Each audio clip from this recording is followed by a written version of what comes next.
Hello CBSE champion बच्चों, आज के इस लेक्चर में आपका स्वागत है जहां हम human I and the colourful world chapter का अगला टॉपिक पढ़ेंगे, that is dispersion of white light bye glass prism. तो इससे पहले का टॉपिक आपने जरूर देखा होगा और वहां मैंने आपको प्रिज्म से जब लाइट का डिस्पर्सन होता है तो डिफरेंट रेज डिफरेंट एंगल मैंने समझा दिया था। ठीक है, अब डिस्पर्सन को जानते हैं और डिटेल में, और रेनबो फॉर्मेशन का भी आपको कंसेप्ट इसी टॉपिक में पता चलेगा। चलिए स्टार्ट करते हैं। ठीक है, तो आपको भी पता है कि जब प्रिज्म से व्हाइट लाइट एंटर करती है, जब प्रिज्म में व्हाइट लाइट एंटर करती है तो क्या होता है, तो जो प्रिज्म है इस व्हाइट लाइट को, अच्छा सन की लाइट को हम व्हाइट मान सकते हैं, तो प्रिज्म व्हाइट लाइट को या कह लो सनलाइट को 7 कलर में क्या कर देता है, स्प्लिट, है ना। और इसी फिनोमिना को हम कहते हैं डिस्पर्सन। बात समझ में आ गई? तो डिस्पर्सन का मतलब है, बहुत सिंपल है, डिस्पर्सन का मतलब है the splitting of white light into band of colours. और इस बैंड ऑफ कलर्स में टोटल कितने कलर हैं? टोटल 7 कलर हैं। कौन कौन से अभी बात करते हैं। तो ये डायग्राम एनसीईआरटी का है, तो अगर आप ये डायग्राम देख रहे हो, अगर आपसे पूछे कि इस डायग्राम में कौन सा कंसेप्ट शो किया गया है, तो आंसर है डिस्पर्सन। तो अगर आपसे डिफिनीशन पूछ लिया जाए what is dispersion of light, तो क्या लिखोगे? The splitting of white light by prism into a band of 7 colours is known as dispersion of light. ठीक है, अब थोड़ा डायग्राम को ध्यान से देख लो। ये एरो क्या बता रहा है कि व्हाइट लाइट एंटर कर रही है। ठीक है, ये रहा प्रिज्म, क्लियर। अब जाना था सीधे, लेकिन क्या होगी, रिफ्रैक्ट होगी, बेंड होगी, लेकिन सारे कलर्स इक्वल एंगल पे बेंड नहीं होंगे, कोई ज्यादा बेंड होंगे, कोई कम बेंड होंगे। और जब ये बाहर निकलेंगे तो 7 कलर में क्या हो जाएंगे, स्प्लिट हो जाएंगे, बट जाएंगे, डिवाइड हो जाएंगे। और वो 7 कलर कौन से हैं? तो सबसे नीचे वॉयलेट, फिर उसके ऊपर indigo, blue, green, yellow, orange, red. तो violet, indigo, blue, green, yellow, orange, red, 1 2 3 4 5 6 7। ठीक है, अब आपसे कोई पूछे कि सबसे ज्यादा बेंड कौन सा कलर हुआ, सबसे ज्यादा बेंड, देखो सारे कलर व्हाइट लाइट के फॉर्म में आ रहे थे, सबसे ज्यादा कौन बेंड हुआ? वॉयलेट। और सबसे कम कौन बेंड हुआ? रेड। तो ये ध्यान रखना है। ठीक है, तो वॉयलेट जो है वो मैक्सिमम बेंड होता है,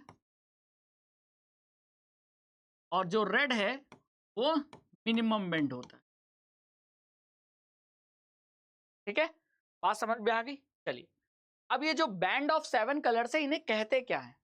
ये जो बैंड है ना, यहां से यहां तक का, ये जो पूरा बैंड ऑफ 7 कलर्स है, इसे कहते क्या है? तो इसे कहते हैं हम स्पेक्ट्रम। और इस स्पेक्ट्रम में, इस बैंड में जो 7 कलर है वो कौन से हैं? Violet, indigo, blue, green, yellow, orange, red. बात समझ में आ गई? तो सीक्वेंस आपको याद रखना बहुत जरूरी है। एग्जाम में अगर सीक्वेंस पूछ लेगा तो ध्यान रखना है, सीक्वेंस आपको ये ध्यान रखना है कि वॉयलेट नीचे होगा, रेड ऊपर होगा। सबसे नीचे वॉयलेट, फिर उससे ऊपर इंडिगो, फिर उससे ऊपर ब्लू, फिर उससे ऊपर ग्रीन, येलो, फिर उससे ऊपर ऑरेंज, और सबसे ऊपर रेड। तो ये सीक्वेंस याद रखना है। सीक्वेंस याद करने का तरीका है विबग्योर शॉर्टकट। ठीक है, और ये जो बैंड ऑफ 7 कलर्स है ना, इन्हें हम क्या कहते हैं? स्पेक्ट्रम कहते हैं। तो ये ध्यान रखना है, डिस्पर्सन के बाद जो 7 कलर्स का बैंड मिलेगा उस बैंड को स्पेक्ट्रम कहते हैं। और उस स्पेक्ट्रम में 7 कलर है, और 7 कलर्स को याद करने का शॉर्टकट तरीका है विबग्योर। बात समझ में आ गई? और ये हो गई डिफिनीशन जो हमने पहले ही पढ़ा था, है ना। अब एक चीज और अगर मैं आपसे पूछूं कि अगर मान लो एग्जाम में इस प्रिज्म को उल्टा कर दिया, कर सकता है? प्रिज्म को उल्टा कर दिया, है ना, और अब व्हाइट लाइट ऐसे एंटर कर रही है कुछ इस तरीके से, ये रही व्हाइट लाइट जो एंटर कर रही है। तो अब यहां जो 7 कलर निकलेंगे, मान लो ये 7 कलर निकल रहे हैं, है ना, तो अब ऊपर कौन सा कलर होगा, नीचे कौन सा कलर होगा? तो प्रिज्म जब सीधा था, सबसे ऊपर रेड था, सबसे नीचे वॉयलेट। अगर प्रिज्म को उल्टा कर दो तो फिर तो सबसे ऊपर वॉयलेट चला जाएगा, सबसे नीचे रेड आ जाएगा। लेकिन अभी भी वॉयलेट में मैक्सिमम बेंडिंग है, तभी वो ऊपर गया, और रेड में मिनिमम बेंडिंग है, तो वो कभी कंसेप्ट नहीं बदलेगा। रेड हमेशा मिनिमम बेंड होगा और वॉयलेट कलर हमेशा मैक्सिमम बेंड होता है। लेकिन यहाँ क्योंकि प्रिज्म ही उल्टा था, तो जो रेड पहले ऊपर था अब वो यहाँ नीचे हो गया, जो वॉयलेट पहले नीचे था वो अब ऊपर हो गया, क्योंकि हमने प्रिज्म को पलट के उल्टा कर दिया। तो ऐसे क्वेश्चन भी पूछ लिए जाते हैं, ध्यान रखना। ठीक है, चलो आगे चलते हैं। Why do we get this colour? अच्छा, कलर आपको क्यों दिखे? प्रिज्म से जब ये व्हाइट लाइट बाहर निकल रही है तो 7 कलर में ये बट क्यों गई? जैसे एक आदमी आया, मैं आपके सामने चलते हुए आ रहा हूं, और अचानक मेरे पीछे से 7 लोग निकल कर आ गए, है ना? ये ऐसा ही कुछ हुआ ना, कि व्हाइट लाइट आई, व्हाइट लाइट एंटर की और प्रिज्म से बाहर निकली तो 7 कलर में स्प्लिट हो गई। तो ये स्प्लिटिंग क्यों हुआ? स्प्लिटिंग के पीछे कारण क्या है? तो कारण ये है कि सारे कलर इक्वल एंगल पे बेंड नहीं होते, है ना? कोई ज्यादा बेंड होते हैं, कोई कम बेंड होते हैं। तो different colours of light bend through different angles. तो ये असर्शन रीजन में पूछा जा सकता है। तो हर कलर बराबर अमाउंट में बेंड नहीं कर रहा है। जैसे वॉयलेट ज्यादा बेंड किया, वॉयलेट का एंगल ज्यादा है बेंडिंग का, रेड का एंगल कम है। तो डिफरेंट कलर्स डिफरेंट एंगल पे बेंड हो रहे हैं with respect to the incident ray. Incident ray किसे मानेंगे बताओ? तो ये आपकी इंसिडेंट रे है, ये जो व्हाइट लाइट है ना, ये इंसिडेंट रे है। तो इंसिडेंट रे के रेस्पेक्ट में सारे कलर अलग अलग एंगल पे बेंड हो रहे हैं। कोई ज्यादा बेंड हो रहा है, कोई कम, कोई और कम, और कोई सबसे कम। तो क्योंकि अलग अलग एंगल पे बेंड हो रहे हैं, इसीलिए ये सारे कलर जब बाहर निकल रहे हैं तो स्प्लिट हो जा रहे हैं, अलग अलग हो जा रहे हैं। बात समझ में आ गई? तो ये इसका रीजन है, मेन रीजन यही है। तो यहां मैं रीजन लिख देता हूं, डिस्पर्सन के पीछे का रीजन यही है। तो जब इंसिडेंट रे किसी प्रिज्म से, यानी व्हाइट लाइट जब किसी प्रिज्म से पास करती है, तो उसके डिफरेंट कलर्स डिफरेंट एंगल पे बेंड होते हैं, और इसीलिए आपको स्पेक्ट्रम नजर आता है जिसमें सारे कलर स्प्लिट हो गए। ठीक है, रेड लाइट सबसे कम बेंड होता है, वॉयलेट लाइट सबसे ज्यादा बेंड होती है। Thus the rays of each colour emerge along different path. और इसीलिए हर कलर की जो लाइट है, रेज है, वो डिफरेंट पाथ पर बाहर निकलती है और आपको अलग अलग दिखाई देती है, और इसी बैंड ऑफ डिस्टिंक्ट कलर्स को हम स्पेक्ट्रम कहते हैं। बात समझ में आ गया? तो डिस्पर्सन अब आपको बहुत क्लियर से समझ में आ गया। ठीक है, अब ये एक्सपेरिमेंट कि हम व्हाइट लाइट को प्रिज्म में पास करेंगे तो क्या नजर आएगा, तो 7 कलर नजर आएंगे। ये एक्सपेरिमेंट किया किसने? आइजैक न्यूटन ने। तो आइजैक न्यूटन को एक दिमाग में ना एक क्वेश्चन उठा कि अगर एक प्रिज्म व्हाइट लाइट को 7 कलर में स्प्लिट कर दे रहा है, तो अगर हम एक प्रिज्म के बगल में दूसरा प्रिज्म रख देंगे तो वो दूसरा प्रिज्म इस 7 कलर को और स्प्लिट कर देगा। लेकिन जब ये एक्सपेरिमेंट करने गए तो उन्हें अपोजिट मिला, ऐसा हुआ ही नहीं। वो एक प्रिज्म से सोच रहे थे कि 7 कलर मिलेंगे तो 2 प्रिज्म से हो सकता है 14 कलर मिल जाए, लेकिन ऐसा नहीं हुआ। जब आइजैक न्यूटन ने 2 प्रिज्म को एक दूसरे के अपोजिट रख दिया, है ना, जब उन्होंने दूसरे प्रिज्म को पहले प्रिज्म के रेस्पेक्ट में इन्वर्टेड पोजीशन में रखा, तो क्या देखा कि पहले प्रिज्म ने व्हाइट लाइट को 7 कलर में स्प्लिट किया था, तो उस 7 कलर को वापस से रिकम्बाइन कर देता है कौन? दूसरा प्रिज्म। और दूसरे प्रिज्म से जब लाइट बाहर निकलती है तो वो व्हाइट ही लाइट होती, यानी कलर और स्प्लिट नहीं हुए, वापस से कंबाइन हो गए।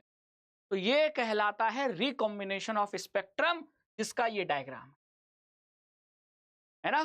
तो एक प्रिज्म से एक व्हाइट लाइट 7 कलर में स्प्लिट हो गई, तो ऐसा नहीं है कि दूसरा प्रिज्म अगर आप इन्वर्टेड पोजीशन में रख दो पहले प्रिज्म के बगल में, तो वो 7 कलर और स्प्लिट हो जाएंगे और आपको 14 कलर 15 कलर मिलेंगे। नहीं, क्या होता है, तो ये आप ध्यान से देख लो, ये डायग्राम, यहां से क्या गया, ये व्हाइट लाइट गई, पहले प्रिज्म ने क्या किया, पहले प्रिज्म ने डिस्पर्सन किया, और डिस्पर्सन के कारण ये व्हाइट लाइट कितने कलर में स्प्लिट हो गई? 7 कलर में। नीचे वाला कलर कौन सा है, देख पा रहे हो, वॉयलेट, और ऊपर वाला कलर क्या है, रेड, और बीच में बाकी कलर, ठीक है। लेकिन दूसरा प्रिज्म जो पहले के रेस्पेक्ट में उल्टा यानी इन्वर्टेड पोजीशन में रखा है, इसने इन सातों कलरों को, ये 7 कलर्स को वापस से कंबाइन कर दिया, और दूसरे प्रिज्म से जब लाइट बाहर निकली तो वो अगेन दोबारा क्या थी, व्हाइट लाइट थी। तो यहां आपको स्क्रीन पर 7 कलर दिखेंगे कि व्हाइट लाइट दिखेगी, तो स्क्रीन पर व्हाइट लाइट दिखेगी। लेकिन अगर मैं ये प्रिज्म, दूसरा प्रिज्म हटा दूं और फिर यहां स्क्रीन लगा दूं, तो स्क्रीन पर क्या दिखेगा, तब 7 कलर दिखेंगे, क्योंकि तब तो 7 कलर बाहर निकल रहे। यानी जब 1, 3, 5 यानी ऑड नंबर होगा प्रिज्म का, तो 7 कलर स्क्रीन पे मिलेंगे, है ना। और जब इवन नंबर होगा, जैसे 2, 4, 6, तो हमेशा व्हाइट लाइट बाहर निकले। जैसे मेरे कहने का मतलब यह है कि मैं अगर ऐसा सेटअप ले लूं,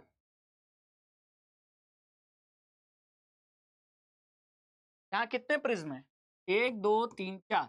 अब मैं यहां से व्हाइट लाइट एंटर कराऊं और यहां मैं पूछ लूं कि यहां स्क्रीन पर क्या मिलेगा, व्हाइट लाइट मिलेगी कि 7 कलर मिलेंगे, आप ही बताओ।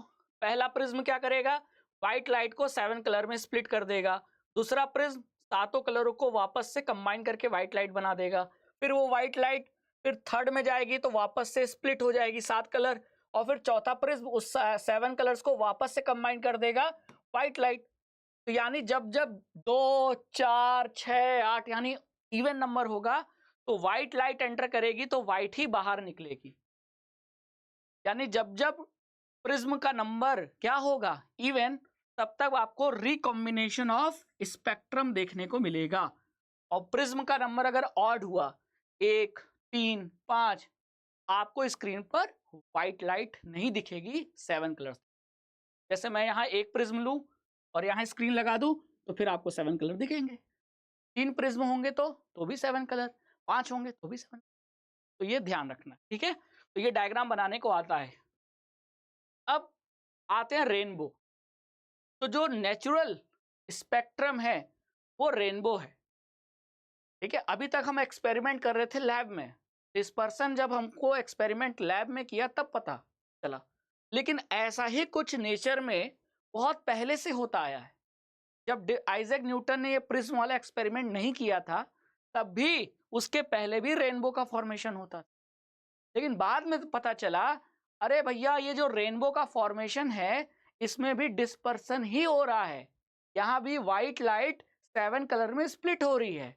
बस अंतर ये है, अभी तक जो एक्सपेरिमेंट हम लैब में कर रहे थे, वहां डिस्पर्सन प्रिज्म कर रहा था।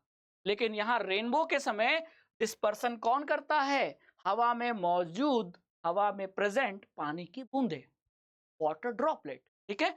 तो रेनबो क्या है, ये क्वेश्चन आ जाता है। What is rainbow?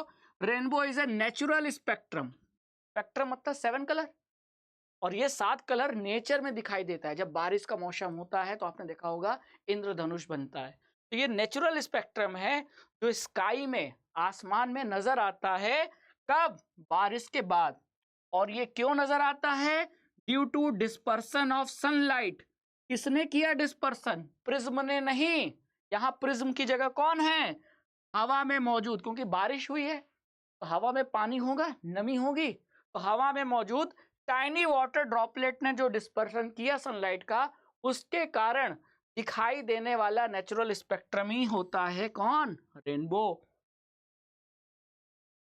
तो एटमॉस्फेयर में, स्काई में, बारिश के मौसम में यानी रेन शावर में पानी के ड्रॉपलेट्स द्वारा, यानी by the tiny water droplets ने जो डिस्पर्सन किया, उसके कारण जो नेचुरल स्पेक्ट्रम आसमान में नजर आता है, उसे ही रेनबो कहते हैं। तो आपको ये क्वेश्चन पूछा जा सकता है, explain the formation of rainbow. तो रेनबो का फॉर्मेशन कैसे हुआ? रेनबो का फॉर्मेशन सनलाइट के डिस्पर्सन के कारण हुआ, जो कौन कर रहा है? हवा में प्रेजेंट या एयर में प्रेजेंट टाइनी वाटर ड्रॉपलेट, जो कि बरसात के मौसम में होता है, ठीक है। क्लियर? बात समझ में आ गई? अब देखो होता क्या है कि ये जो आप सर्कल देख रहे हो, स्फीयर देख रहे हो ना, ये पानी की बूंद मान लो, ठीक है। अब सन की जो लाइट है वो एक तरफ से एंटर करती है। अब इस पॉइंट पर अब पानी की बूंद वही काम कर रही है जो प्रिज्म करता है। प्रिज्म में लाइट का रिफ्रैक्शन और डिस्पर्सन दोनों हो रहा है। भाई लाइट बेंड भी हो रही है, आप खुद ही देखो। प्रिज्म किसका बना है? ग्लास का, है ना। प्रिज्म किसका बना है? ग्लास का। तो कहने का मतलब है कि लाइट एयर से ग्लास में जा रही है, तो यहां रिफ्रैक्शन तो हो ही रहा है। भाई बाहर एयर, अंदर ग्लास, तो लाइट क्या होगी? बेंड होगी। हाँ, लाइट बेंड होगी, लेकिन ये बेंडिंग 7 कलर्स में इक्वल नहीं होगी। कोई ज्यादा बेंड होगा, कोई कम बेंड होगा। तो लाइट की बेंडिंग मतलब रिफ्रैक्शन, और रिफ्रैक्शन के साथ साथ डिस्पर्सन भी दिखाई दे रहा है।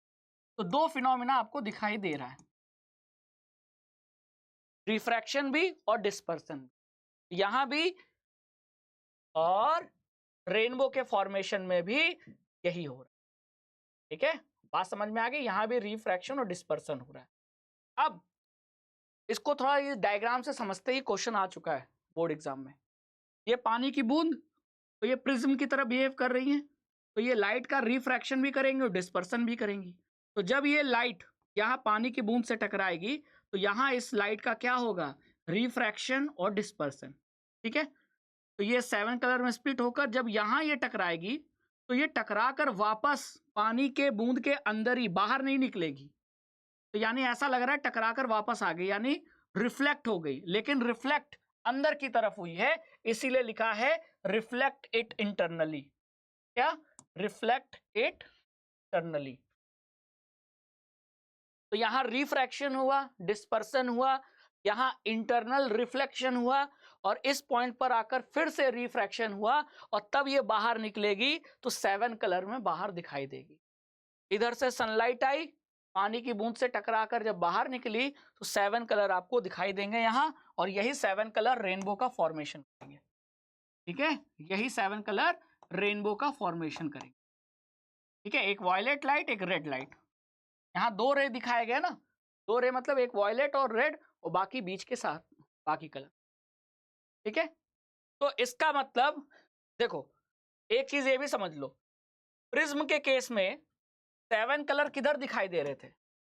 अगर ये प्रिज्म था, इधर से व्हाइट लाइट, लेफ्ट साइड से व्हाइट लाइट आया, तो 7 कलर आपको किधर दिखाई दे रहे थे? Right side.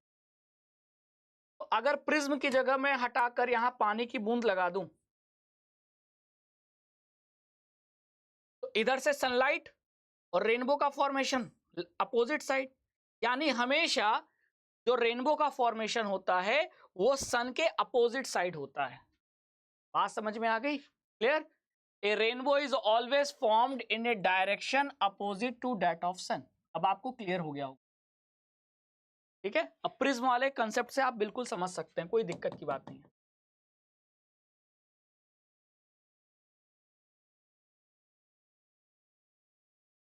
देखो, ये व्हाइट लाइट मतलब सनलाइट, तो ये लेफ्ट साइड, प्रिज्म के लेफ्ट साइड है, और 7 कलर राइट साइड मिल रहे हैं।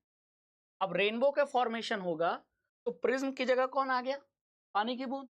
तो पानी की बूंद, सनलाइट इधर से आई, रेनबो का फॉर्मेशन इधर हुआ, यानी सन के अपोजिट साइड हुआ। तो वही तो मैं समझा रहा हूं कि रेनबो का फॉर्मेशन हमेशा सन के अपोजिट साइड होता है बरसात के मौसम।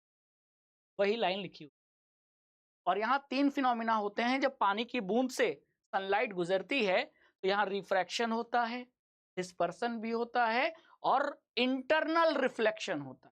देखो यहाँ लाइट टकरा कर बाहर नहीं निकली, अंदर ही रिफ्लेक्ट हो गई, इसीलिए इंटरनल रिफ्लेक्शन। और ये क्वेश्चन आ चुका है, इसीलिए आपको ये 3 चीजें याद रखनी है।